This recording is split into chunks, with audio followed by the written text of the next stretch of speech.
Welcome back, all you Fabricans and Fleshbags, to the super, not funny show, Reviews. And this week, we're going to be reviewing Raised by Wolves Season 2, Episode 4, entitled Control. So, was it good? Was it bad? And should you be watching?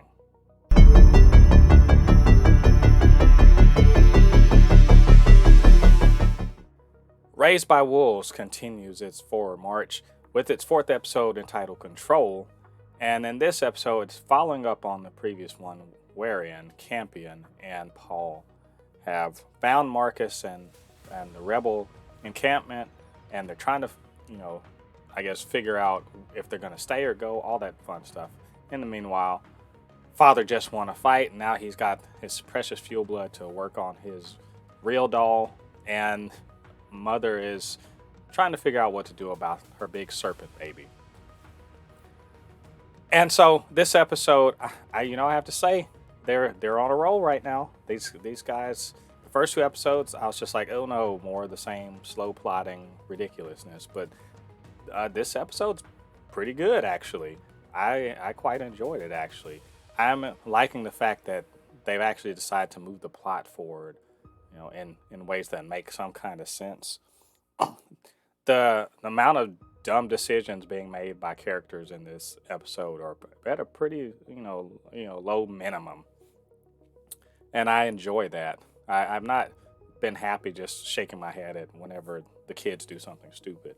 Now, maybe it's just because in the previous episode they did all their stupid stuff and now the results are playing out. That being said, I think Father gets to be the dumbass of the week for this particular show because, he's building this, I keep saying real doll. This looks like probably going to be something like Mother, and maybe out of loneliness, whatever.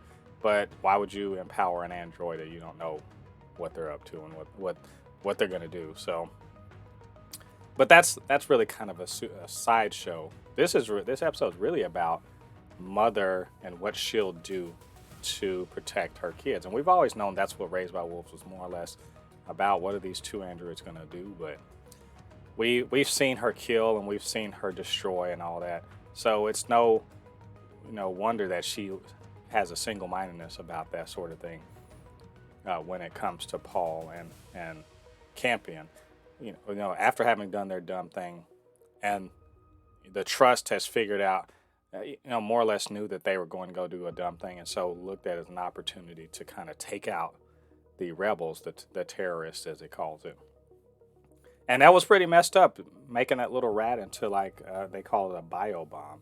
This really kind of gives us an insight, without having to go and tell the history of the wars on Earth, what kind of atrocities both sides were willing to commit in order to prosecute that war. And it's all, of course, playing out on the surface of Kepler 22b. We also get to see, a pretty emotional thing going on between. And this show is about androids and humans and their kind of interactions. And the mother and her android daughter replacement, and finally turning on that android replacement when it's clear that android, I guess, has feelings or something that go against their programming, but also to kind of stay within her place in the group. That was very interesting, that literally defacing that android and forcing it to go kill itself.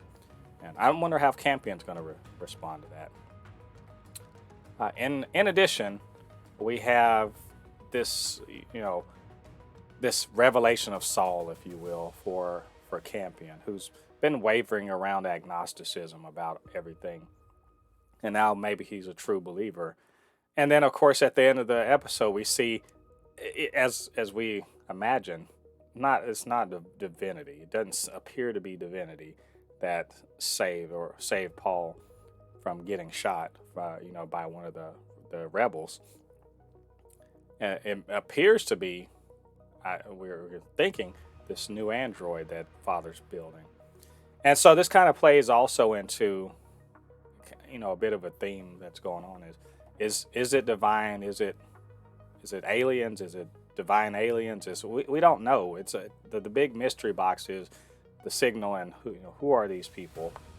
And so at the end, we're left knowing that mother will do whatever for her kids, and by whatever, she literally just dismantles the trust, and now she's the leader, and she's done a coup, and she's installed herself as the quote temporary leader.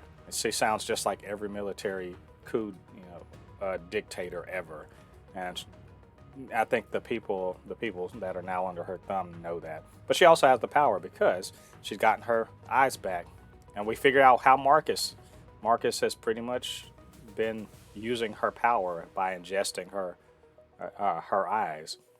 So now Marcus is in a weird position of, can he maintain control of his group now that he's not quote powered by Saul, and there's nothing special about him. He's not going to be able to do miraculous things without Mother's power. So Marcus, he's a liar and a grifter, and he's going to keep on lying and grifting. And so I feel within all of the things that are happening, which are all interesting in and of themselves, there's also a lot of I would say I won't say it's truly revelatory, but kind of thought provoking parallels to things we see here on our planet and in our society. And it's a lot of the same things, and a lot of the same pitfalls are being stumbled into by these characters. And so I find it all very interesting. Actually, I'm optimistic about the rest of this season, actually, because the last two episodes have been quite good, and I've enjoyed myself. So we'll see where they're going next week.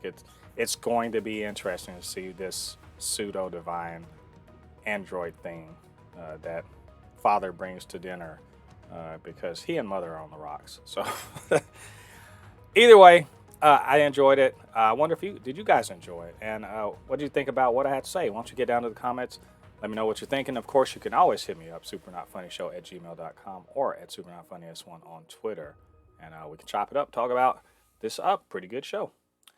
All right, all you Fabricans and Fleshbags, thanks a lot for joining me. Come back next week. We're going to be reviewing episode 5 of Raised by Wolves. Until then, I've been Mo de Poupée, your resident fabricant and comment extraordinaire on all things pop culture. And I'll see you guys on the other side of the thread. Peace.